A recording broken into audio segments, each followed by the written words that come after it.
এই যে রুই মাছ নুন হলুদ দিয়ে মেখে নিয়েছি, আর এই যে দুটো ওলকপি কেটে নিলাম, তার সাথে একটা আলু কেটে নিলাম, আর মাছটাকে ভেজে নিলাম। এবার সেই তেলের মধ্যে কালো জিরে দিয়ে দিলাম, আর ওলকপি আর আলুটাকে দিয়ে দিলাম, সামান্য নুন হলুদ দিয়ে দেবো, দিয়ে এবার এটা ভাজবো।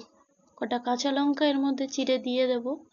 তারপর এটা ভাজা ভাজা হলেই এর মধ্যে মশলা বেটে দিয়ে দেবো আদা আর টমেটো। তো এখানে আদা আর টমেটো এই যে তেলের মধ্যে সাইড করে দিয়ে দেবো, দিয়ে এটাকে কষিয়ে নেব। গুঁড়ো মশলাগুলো এর মধ্যে দিয়ে দেবো, জিরে গুঁড়ো, ধনের গুঁড়ো, লঙ্কার গুঁড়ো আর নুন হলুদ দিয়ে এটাকে সামান্য জল দিয়ে এটাকে একটু কষিয়ে নেব। বেশ এটা কষিয়ে নেব 5-10 মিনিট। এটাকে পুরো কষা কষা হলেই ব্যাস দিয়ে দেবো জল। জল দিয়ে তারপর এটা ফুটিয়ে নেব, কিছুক্ষণ ঢেকে দেবো। সেদ্ধ হলেই এর মধ্যে দিয়ে দেবো, এই যে সেদ্ধ হয়ে গেছে। তো এবার এর মধ্যে দিয়ে দেবো মাছ ভাজাগুলো, একে একে মাছ ভাজাগুলো দিয়ে দিলাম।